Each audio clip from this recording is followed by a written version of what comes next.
What is happening, everybody? I hope you're all well, and welcome on back to Dragon Age Inquisition. Last episode, we closed the breach, and then we woke up 3 days later in a mysterious bunker, the house, cabin type place. Can't really see anything outside this window. We're about to step out and face the crowd and the music, see if everything's smoothed over a little bit. As always, don't forget to subscribe, leave a like and a comment if you're new here. And if you want to catch up on the rest of the Let's Play so far, go ahead and check out the description. I have a whole playlist down there below in order for you guys in case you want to catch up. Maybe this is the first video in the series you find. Let's see if we can find the rest of those patient notes while we're here too. See if we can learn anything about our condition while we were unconscious. See what the breach is doing to us. Lots of goodies. There's our first crafting schematic.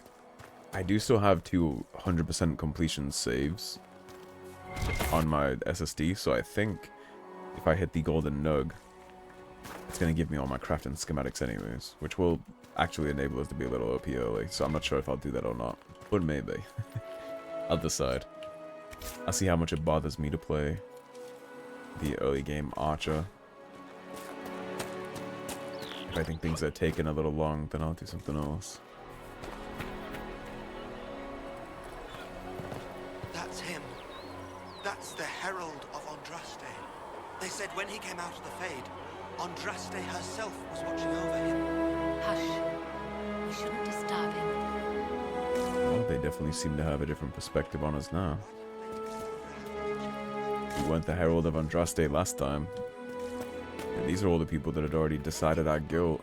Herald of Andraste. Guess we earned a little bit of freedom, if nothing else. I believe Seeker Cassandra would like to speak with you. Nothing for me, huh?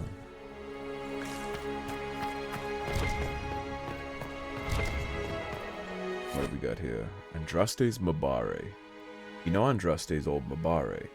You don't show up in the chant. And if you ask those holy sisters, well, they'll say Andraste can't have some big old smelly war dog. But all Ferelden knows it right. Our sweet lady needed someone who would warm her feet at night. And there's Andraste's Mabare, by the Holy Prophet's side. In the fight against Tevinter, that dog would never hide. They say the Maker sent him special, always loyal, without pride, so he could be the sworn companion of the Maker's holy bride. Oh, that dog, he guards Andraste, without arrogance or fear, only asking of his mistress just a scratch behind the ears. But then old Mafrath gets to plotting, tries to lure that dog away. But even as they trap the prophet, her Mabari never strays. And there's Andraste's Mabare, by the holy prophet's side. In the fight against Tevinter, that dog would never hide. They say the Maker sent him special, always loyal without pride, so he could be the sworn companion of the Maker's holy bride. Oh, they thought the wounds had killed him, but then he limped out towards the fire. And Hessarian, he shed a tear as that dog laid on the pyre. And there's Andraste's Mabare, by the holy prophet's side. In the fight against Tevinter, that dog would never hide. They say the Maker sent him special, always loyal without pride, that he could be the sworn companion of the Maker's holy bride. A popular, if historically unlikely, Ferelden tavern song. I don't know, man. If you was in Ferelden, you would want a Mabari. Mabaris are awesome. And now, you're not supposed to be able to mess around too much here. They want you to go right to the Chantry, but I'm a rule breaker, so I'm gonna go up here. I liked that little folk song. Or tavern song, I guess. I like stuff like that in games. Part of the charm, the world building, construction orders. As you know from the terrible accidents of last week, many passages through the mountain are unstable and liable to collapse at any moment. I do not wish us to lose more brothers and sisters in the search for lost cultist treasure. We must seal all entrances into the mountain. The Templars have done a careful sweep of the caves. Everything of worth was collected. What remains of the disciples of Andraste will be forgotten, buried in the earth. Once it is done, let us have no more talk of them. This is a new haven, restored to life by the true Chantry, the most holy Justinia, Mother of Florentine. Eventually I will go out and explore all this. I wonder if it'll let me show you well, okay. But this map is huge, even for like the starter area. There's a lot of things to look around here. And once we start getting out into the open world, you'll see what I meant by how I don't know how I'm going to make all this work. Siege equipment in Thedas. Siege weaponry has been used in Thedas for centuries, with primitive equipment used as far back as the Third Blight. Nevertheless, it occupies a peculiar niche in the tools of warfare due to its requirements. Any army wishing to produce trebuchets or catapults must be funded and organized well enough to procure both the necessary materials and the military experts to construct them. It always amuses me to think about using trebuchets and siege engines in a world like Dragon Age, because wouldn't you just get a mage to cast, you know what I mean? Like a rock throw or a gigantic fireball or some kind of storm to deal with things like that. And conversely, you spend all this money and materials to build a trebuchet, and then a mage just hits it with a fireball, right? Throughout history, most armies who fulfilled such requirements did not take advantage of the situation. During the Third Blight, for example, our legions and Mont Simard constructed catapults to fling flaming debris at the Darkspawn, but the expense of the weapons did not justify the limited damage they caused. The Darkspawn were ultimately driven back by the Grey Wardens, not siege weaponry. The Winter forces, similarly, had the resources to construct siege weapons when attacking the Free Marchers or defending themselves against the Exalted Marchers of the Black Age. Instead, the Imperium focused primarily upon the power of its Magisters, exactly, who were less powerful but more flexible than siege equipment, and who could more easily fall back when the tide of battle turned. As a result, in the battles against the Qunari in the Steel Age, generals found to their chagrin that the Grey Oxmen had left them behind. Qunari black powder is, most military experts agree, not magic. It is merely an advanced alchemy that makes their cannons more effective than any trebuchet could ever be. Nevertheless, there remains hope. As centuries have passed since the last Blight, and mages are now safely held in the circles where they harm none, the experts of Ferelden and Orlais may once again turn their great minds to learning. We need no magic, not where the minds of men survive unfettered. With our resources, and our commitment to knowledge, we can easily surpass the brutal Qunari on the field of battle. I suspect you would have a very long time to go until you could beat Qunari in an open field. At least this version of Qunari. And now the version of Qunari from Veilguard, it's got to chuck a couple coins at him. But actual Qunari from actual Dragon Age, you're not beating them in an open field. There's a reason why most people either leave them alone or wall them off, right? And whenever they're around, everybody pays attention. So that's the Chantry.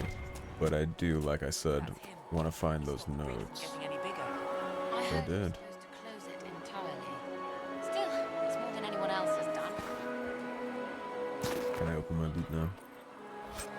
K9 leather, crafting materials, crafting material. Still a lot of rifts left all over. Little cracks in the sky. Patient observations, day 3. Okay, so this is probably today or yesterday. Less thrashing, some response to stimulus. Vitals seem solid. 2 attempts so far by locals to break into the Chantry to kill my patient. All this work to save his life, and will they just execute him? Will inform Lady Cassandra I expect him to wake before the morn. I don't think, Sealing those rifts. based on the reaction I've had running around here, I don't think they were breaking in to kill me. I think they were probably breaking in to get a look at the savior, I guess. Okay, so we got day 1 and day 3. We're missing day 2. We skipped a day in the observations. Singing Maiden. Have you ever heard the story of King Bedwyr? Bedwyr, like most kings, was a man of great pride, who expected nothing but complete loyalty from his subjects. He believed the best way to achieve this was through fear. After all, those who feared him would never cross him or question his rule. Most importantly, those who feared him would always seek to please him. Bedwyr cultivated terror in his subordinates through the gleeful and unrestrained use of a contraption referred to as the Maiden. The Maiden was a hinged iron casket, as high and wide and deep as a man, with vicious spikes within, meant to pierce through the poor soul locked into it. Bedwyer's maiden was a prized possession and stood in a place of honor in his throne room, often with a screaming victim inside. Political rivals, suspected assassins, treasonous ministers, the maiden consumed them all. But as time passed, more people were given to the maiden for increasingly trivial offenses. The cook for oversalting the king's food, the page boy for dropping his sword. The maiden cast a pall over the kingdom, and its people prayed for deliverance from their cruel king. Then, one day, a strange woman rode into the city. She called herself Ember, and was an emissary from a far-off land. Her leaders had heard, she said, of Bedwyer's wisdom and authority, and she sought the king's counsel. The thought that he had earned the adulation of brother kings across the sea made Bedwyr swell with pride, and he granted Ember an audience. They dined and danced, and through it all, Ember flattered and fawned on the king. At the end of the night, Ember asked to see the maiden, the infamous device that had given Bedwyr all his power. The king, giddy with praise, proudly presented Ember with the empty contraption. Ember looked at the maiden, sighed with disappointment, and said, "That does not look terrifying at all. I should have imagined the spikes to be much sharper." Bedwyr grew red at her comment and replied, "The spikes are sharp enough. Look at the blood that still clings to them." "But it is so small," said Ember. "Are only children and women its victims?" She baited him to get inside. Bedwyr grew redder still and replied, "Of course not. The maiden has devoured many men." Ember shook her head and said to the king, "I do not believe it. Surely no warrior could fear this thing. A man like yourself, tall and muscled, would not fit within." The king laughed and saw a way to prove the merit of the maiden to Ember. "I will show you how easily a man like myself could fit," he said. And with that, he stepped into the device. But Ember was waiting, and no sooner had Bedwyr squeezed himself into the iron casket than Ember slammed it shut on him. Ember took the maiden, with the screaming Bedwyr inside, through the castle, and down into the city. And the people, finally free from the king's tyranny, cheered and danced to the singing that echoed through the streets, until Bedwyr was dead, and it finally stopped. Tale often told in the Singing Maiden Tavern. The Iron Maidens are no joke. All those medieval torture devices are spooky. Just hop over the crowd real quick. You can't stop me, I'm exploring game. Patient observations, day 2. Pulse normal, breathing normal, still unresponsive. Careful drop feed of prep. Elfroot extract to hasten his recovery. A lot of thrashing. What is about too many eyes? Something about the grey. Encouraging? The grey, huh? I believe Lady Cassandra wanted to speak with you. Yeah, no one's gonna be willing to talk to us until we go to the Chantry. The Randy Dowager Quarterly. No, we still have the Randy Dowager. A well-worn quarterly missive of suspect virtue. The Randy Dowager welcomes the cool of autumn with the fall of another. The collected dreams of desire, being the confessions of an apprentice, and training more furrowing than harrowing. Forbidden dalliances at their most spirited. The Randy Dowager, exhibitions for the noble of thought, but spry of step. The lady herself says, enchanting, one supports the circles, if only because closed doors offer the imagination more. 3 scarves fluttered in shock out of 5. RD. RD. Well, let's see if we run across anybody in the game with RD as their initials, I suppose. Character record. Do I have more ability points? I do indeed. What do we have here? Leap and shot. Do I want to just go ahead and get this? I think I just want to go ahead and get this. If we have it now, then we can start at least doing some more spike damage. We can kind of pay as we go with the rest of the abilities. The main meat and potatoes of the way that I play this build is going to be like explosive shot, hook and tackle, and then leap and shot. That's probably where I'm going to spend most of my time in terms of the gameplay loop. We've cleared most of this place now. Literally just the last corner we gotta look. Then I can head inside the Chantry. Sorry about the little side trip right there. I like to be thorough. I like reading the lore stuff. Hopefully you guys enjoy that too. I like all the little contextual details and world building you'll get out of doing stuff like that. You have a very big Chantry presence here, huh? It's nothing to do with us. That isn't Chancellor Roderick's decision, sister. Considering all these people thought I was a heretic mass murderer 3 days ago. Fade. The study of the Fade is as old as humankind. For so long as men have we dreamed. We have walked its twisting paths, sometimes catching a glimpse of the city at its heart. Always as close as our own thoughts, but impossibly separated from our world. The Tevinter Imperium once spent vast fortunes of gold, lyrium, and human slaves in an effort to map the terrain of the Fade, an ultimately futile endeavor.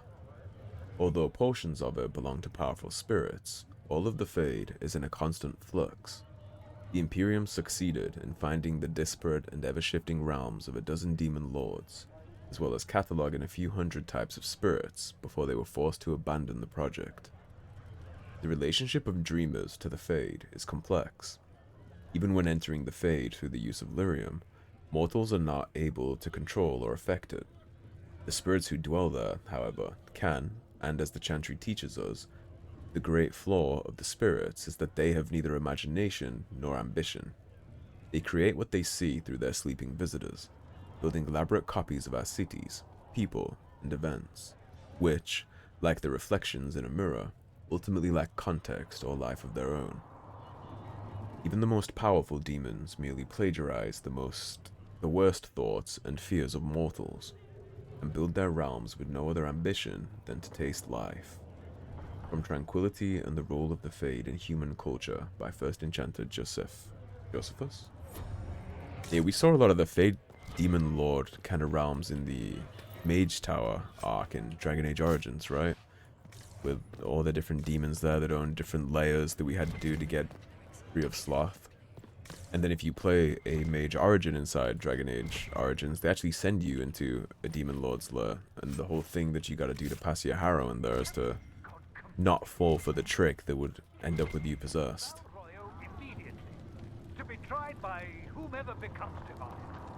That's Chancellor Roderick still voting for our execution. And now I'm going to show you guys why I decided to play Rogue, and why I like playing Rogue so much here early, because we can slip on down here. Make sure you bonk your head on that, it's crucial, it's for an Easter egg. I'm lying, it's totally not. Founding of the Chantry. Cordelius Draken, king of the city-state of Olay, was a man of uncommon ambition. In the year 15 Ancient, the young king began construction of a great temple dedicated to the Maker, and declared that by its completion, he would not only have united the warring city-states of the south, he would have brought Andrastian belief to the world. In 3 Ancient, the temple was completed. There, in its heart, Draken knelt before the eternal flame of Andraste, and was crowned ruler of the Empire of Olay. His first act as emperor, to declare the Chantry as the established Andrastian religion of the Empire. It took 3 years and several hundred votes before Olessa of Montsamard was elected to lead the new Chantry. Upon her coronation as divine, she took the name Justinia, in honor of the disciples who recorded Andraste's song. In that moment, the ancient era ended, and the divine age began. Yeah, that's one little cool thing about Dragon Age, right, is the Chantry will name the new age that you get, and usually what happens is they will see something, or some kind of event will occur, and then they will name the age after it. That's the Divine Age, because it was the first time a Divine was. The Dragon Age started, I forget the exact story, but we read it in a codex, and basically they saw a dragon flying above a city, and there was a big fuss, people trying to kill it. It had been eating villagers, and so they named that age the Dragon Age, which is the one that we're in. Chantry hierarchy. Yeah, we don't need to read about the Chantry hierarchy. We know how that works with brothers and sisters and priests and divines. The men are actually the low level of the Chantry. All the divines and grand clerics are female. And then in Tevinter it's the opposite. It's all male-led. The Disciples of Andraste. The Disciples of Andraste are unique in all of history. The cult preceded the Chantry and kept itself so hidden and isolated that it actually survived to modern day. The disciples made their home high in the Frostback Mountains, in a village called Haven, which is now a sanctuary for pilgrims of the Chantry. It is understood that the disciples were descendants of the first followers of Andraste, who brought her ashes to Ferelden and built the temple to house it. Because they had pledged themselves to the keeping of the Temple of Sacred Ashes, the disciples of Andraste never left the Frostbacks. For 900 years, they kept strangers away, killing all who came close, and were completely oblivious to the world that advanced beyond the boundaries of their home. Having developed separately from the traditions of the Andrastian Chantry, the disciples were led by revered fathers. However, little else is known about the original beliefs of the disciples, for they had turned from their noble heritage by the time they were discovered. Almost all scholars believe that the centuries-long isolation imposed upon the village led to the necessity for inbreeding. This practice likely led to a greater incidence of madness, which may explain why the cult was, at the time of its discovering in 930, worshipping a high dragon. Or it's the fact that they were, drinking its blood. I do like the notion of Chantry official takes on things. It's like, they're just a bunch of inbreds in the mountains. It was all heresy. That's kind of funny. It's interesting to think about how they were descendants of the first Andrastian cult, right? Because if anybody would have it right, assuming they kept to the teachings, and I'm not saying they all did, but presumably they would have it way more correct than the Chantry, right? Because they're her actual followers. They were there, at least the people who first established her. And something else that was always interesting to me is we know what the Veil is and we know what the Fade is, right? And this is like spoilers going forward to Veil God, I suppose. So tune out for a second if you don't want to hear that. But we know that that stuff was made by the old elven gods, which are actually just powerful mages. So theoretically, under that pretense, the Fade has nothing to do with the Maker, because that's elven made. But we do know that Andraste's ashes actually had magical properties because they cured all Eamon. So if there's no Maker and she was just burnt up by Tevinter's on a pyre during a rebellion, then how the hell do her ashes have holy properties that can heal people from crippling diseases that are gonna kill you no matter what? Yeah, that's something interesting to think about, I think.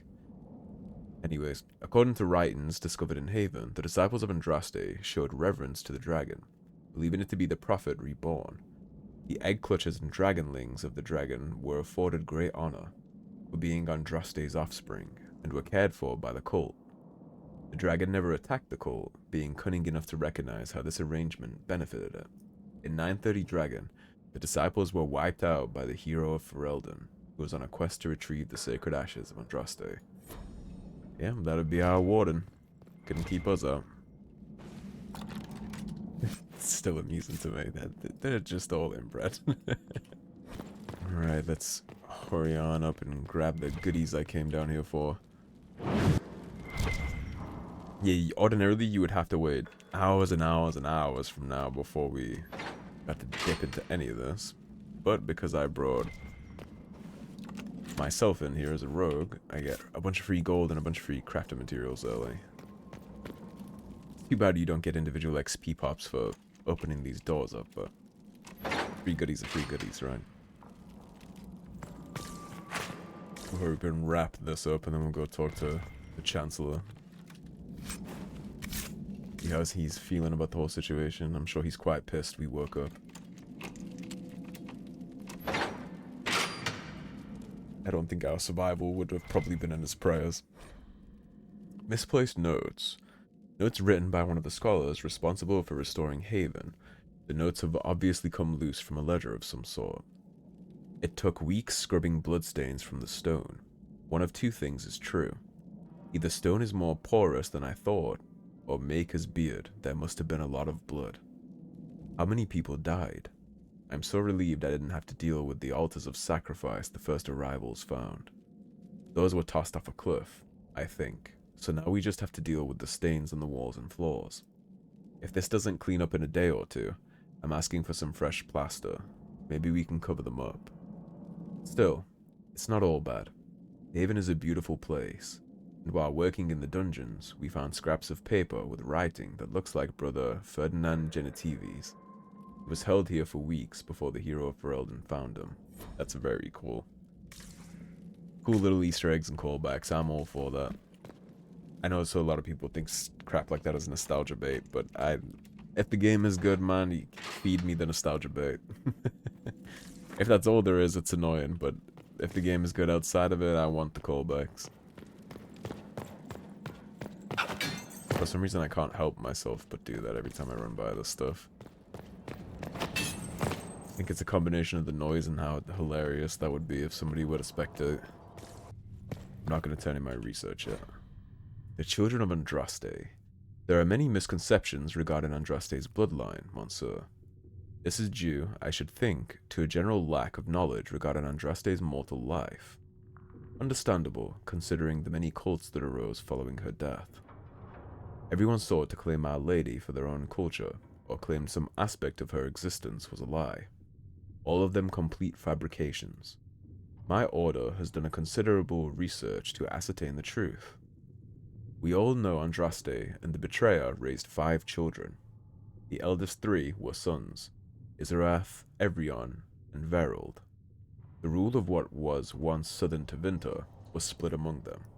Izarath was given the west, what is today Olay. Evrion was given the east, what is today the Free Marches. Herald was given the central Planocene, what is today Navarra. What became of these men and their legacies is the stuff of legend, and the majority of claimants to Andraste's bloodline link back to one of them. None of the 3 sons, however, were born of Andraste. They were born of the betrayer's concubine, Gillivan. People choose to overlook the fact that Andraste came from the Alamari tribesmen, and that they were barbarians, not the Ferelden's we know today. They were savage warriors who took concubines in addition to their wives, and because Andraste was thought to be too weak to bear children, the betrayer took Gillivan to provide him heirs, which she did. After her death, the sons were raised as Andraste's own. Later in life, Andraste proved predictions wrong and had 2 daughters by the betrayer, Ebris and Vivial. They were kept out of the public eye and not permitted to marry, though both had consorts. Ebris had but 1 child, Ali Vemar, who perished on a voyage to Denerim, less than a month after her mother fell to plague. Without children of her own, the younger daughter, Vivial, was more controversial. A strong-headed woman who defied her family by falling in love with a mage of Tevinter, Regulan. Vivial and Regulan went into self-imposed exile as the Exalted March began, and into hiding following Andraste's betrayal and murder. What became of Vivial and her descendants is largely unknown for one primary reason. She only had daughters. Each of those daughters only had daughters. They married into other families and took other names, and in the chaos of the Second Blight, all traces of survivors were lost. Andraste's true bloodline, if it exists, lies solely in the descendants of Vivial, and the suspicion of my order is that it produces only daughters. Thus the claims of your young man, Monsieur, are highly suspect. You know what that reminded me of while I was reading that about producing only daughters? It kind of makes you think about Morrigan and Witches of the Wilds and things like that, huh? I believe Seeker Pentagast was looking for you. Maybe there's a little connection there, maybe. Why is this highlight your skull and hands? Strange. Yeah, there might be something to that. Chain him! I want him prepared for travel to the capital for trial. Disregard that and leave us. Well, don't you look stupid, You Roderick. walk a dangerous line, Seeker. The breach is stable, but it is still a threat. I will not ignore it. I did everything I could to close the breach. It almost killed me. Yet you live. A convenient result insofar as you're concerned. Be convenient Have for a you too. care, Chancellor. The breach is not the only threat we face. Someone was behind the explosion at the conclave. Someone most holy did not expect. Perhaps they died with the others, or have allies who yet live. I am a suspect? You, and many others. But not the prisoner. I heard the voices in the temple. The Divine called to him for help. So his survival, that thing on his hand, all a coincidence. Providence. The Maker sent him to us in our darkest hour. Roderick seems like the kind of guy that's, you know, the people that are stuck on trying to rise up the corporate ladder and do anything for power? I'm not accusing him of being a snake, but I mean, there are times where, would it surprise you based on his current attitude if he at some point stabbed us in the back with a bunch of like rogue Templars to execute us for the murder of the Divine or something like that? Or had Cassandra, well, he couldn't have Cassandra executed because Seekers are above Templars, which is why they listen to her, not him. He has authority, but she has more. Though all before me is shadow, it shall the Maker be my guide. We lost everything then. Out of nowhere, you came. The breach remains, and your mark is still our only hope of closing it. This is not for you to decide. You know what this is, Chancellor. A writ from the Divine, granting us the authority to act. As of this moment, I declare the Inquisition reborn. We will close the breach, we will find those responsible, and we will restore order with or without your approval.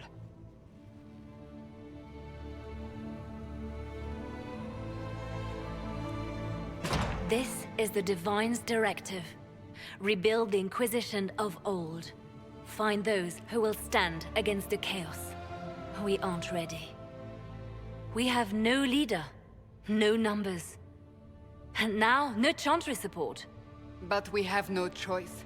We must act now, with you at our side.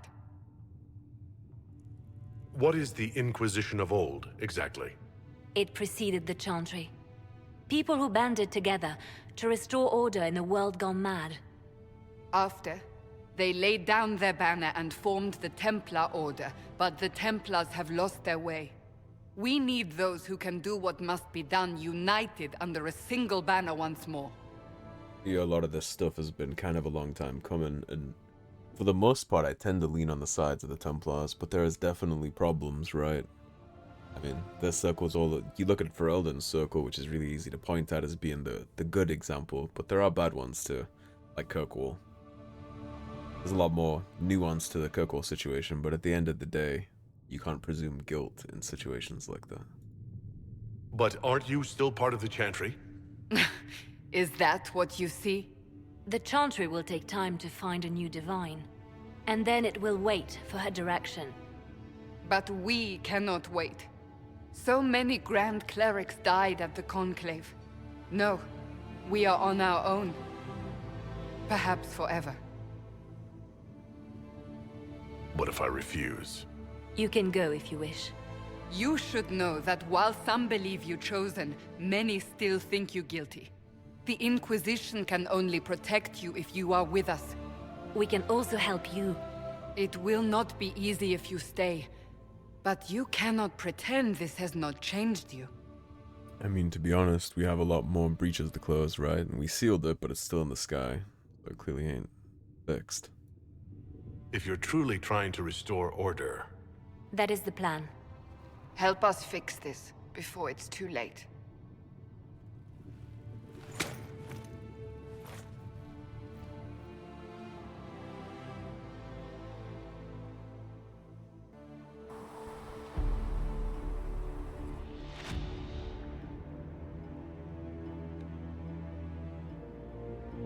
You ought to recognize the guy on the left, but we'll get an introduction to him soon.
good drop as far as title drops go. BioWare were always pretty good at that.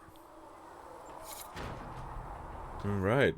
We got our lieutenants and we established the Inquisition. We are going to wrap things on up here. In next episode, we'll go meet the faces of the Inquisition and some of the new characters that we saw in that little cutscene right there. That is where I'm going to wrap it on up for now though. So thank you for watching. As always, don't forget to subscribe, leave a like and a comment on your way out, share the video around if you know anybody who's into this kind of content, and I will see you soon with more Dragon Age Inquisition. Take care everybody, have a good day. Peace.